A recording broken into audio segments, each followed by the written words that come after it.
For me to be here, and I'm so happy to see all of you. You know, one of the biggest reasons that I'm happy to be here is because I shouldn't be alive today. I should have died on February the 2nd, 2006.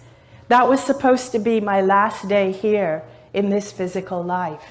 Because on that day, the doctors had told my husband and my family that I only had a few more hours to live. I was dying from end-stage lymphoma, which is a form of cancer of the lymph nodes. I had struggled with cancer for 4 years up to that point. For 4 years, this disease had devoured my body. It had traveled through my lymphatic system. It started with a lump in my neck, and then it spread throughout my lymphatic system. And by that point, by the end of 4 years, I had tumors, some of them the size of lemons, that had spread from the base of my skull, all around my neck, down into my chest, under my arms, and all the way to my abdomen.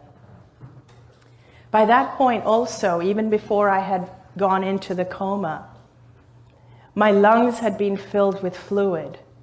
And every time I would lie down, I would choke on my own fluid.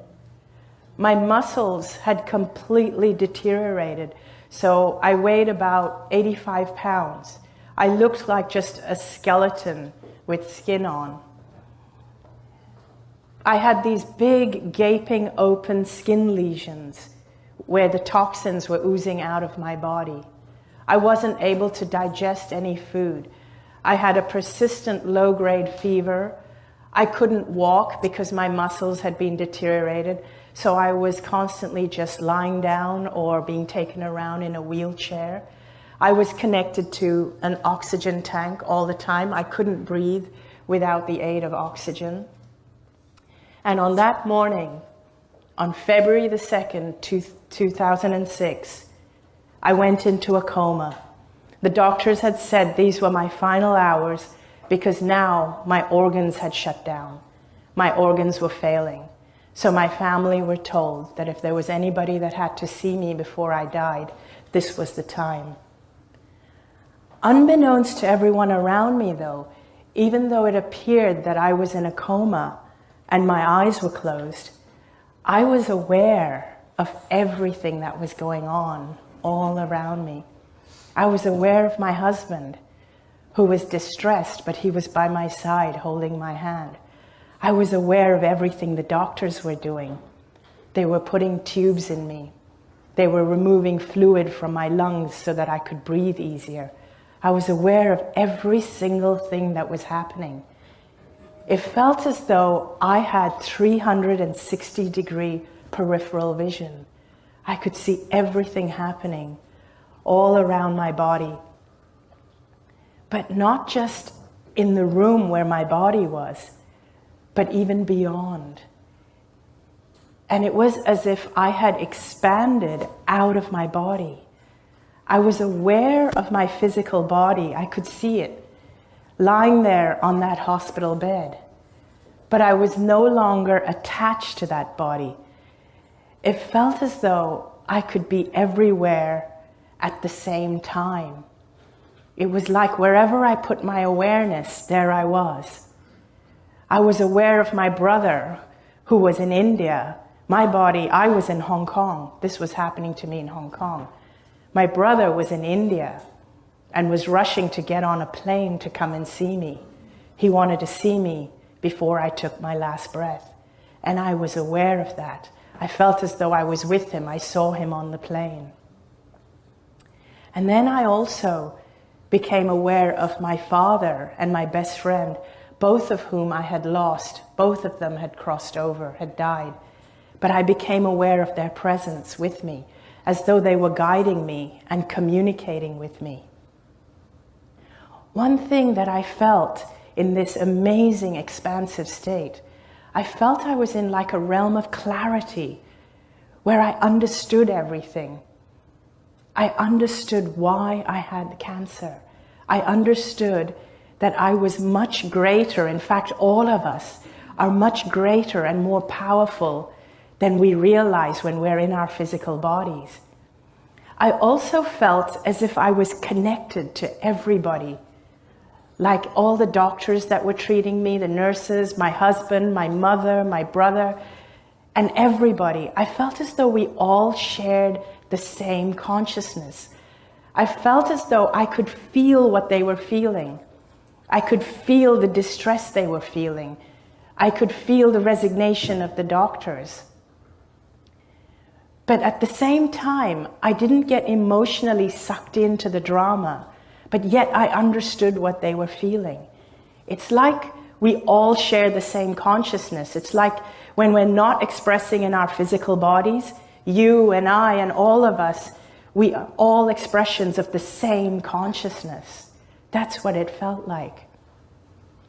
I felt as though my father was trying to communicate with me that it wasn't my time, that I needed to go back into my body. At first, I didn't want to go back because I still felt as though I had a choice whether to come back or not.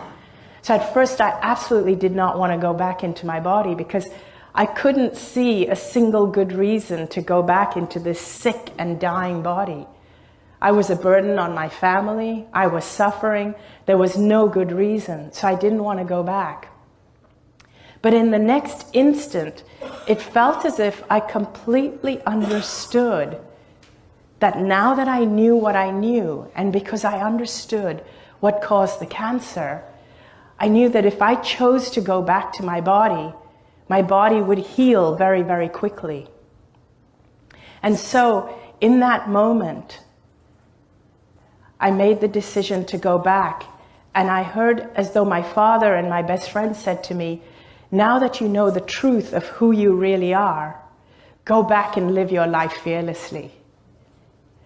And it was in those moments that I woke up from the coma.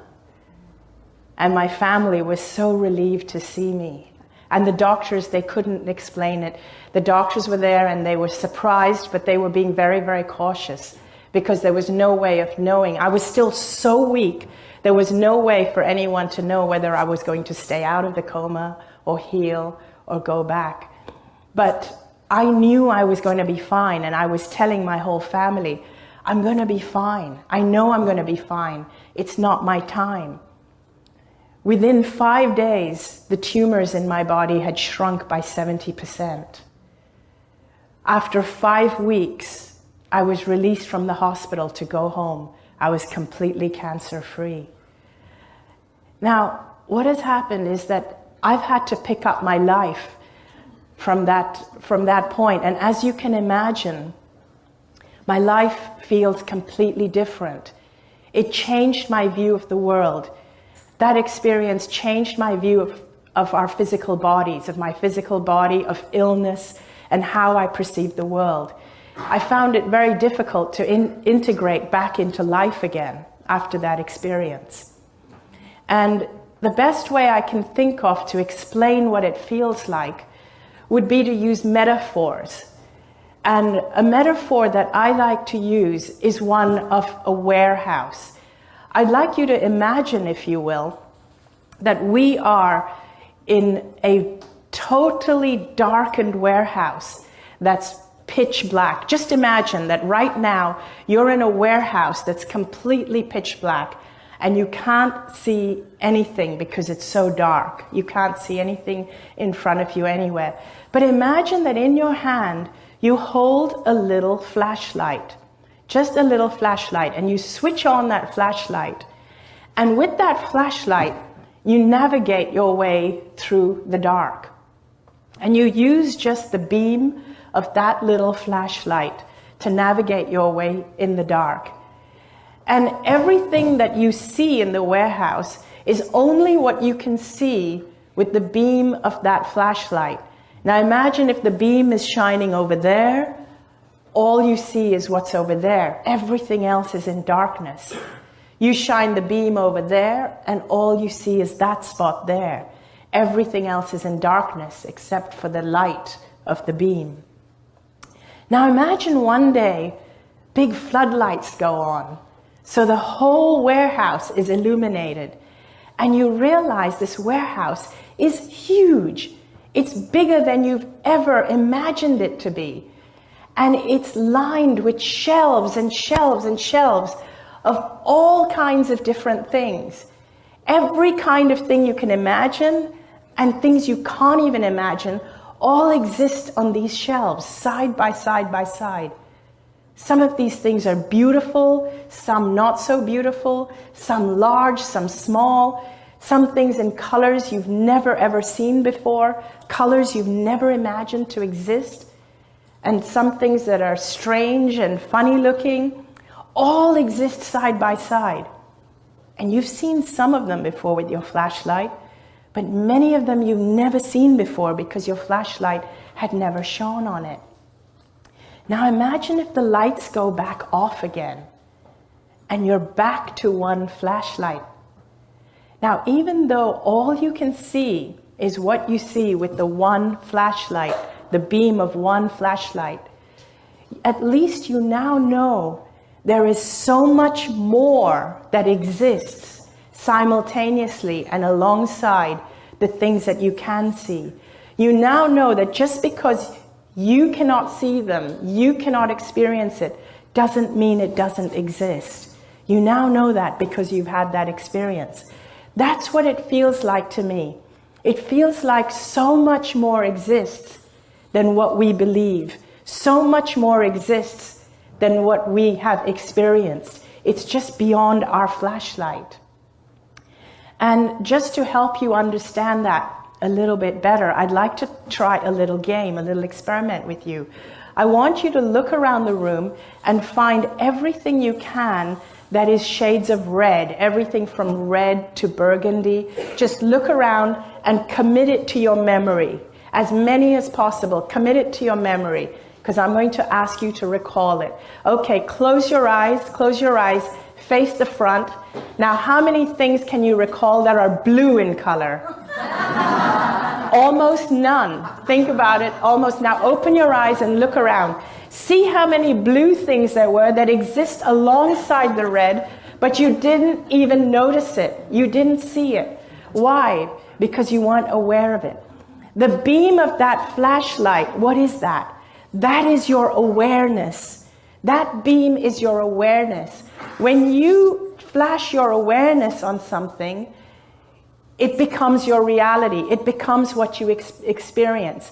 There can be something else that's right under your nose, but if your flashlight is not shining on it, you won't even notice it. You won't even be aware of it. Think about this. Think about all the billions of dollars we are spending on cancer awareness. Think about all the cancer awareness campaigns. Imagine if we put that much money, energy, and effort into wellness awareness. What a different world we would have.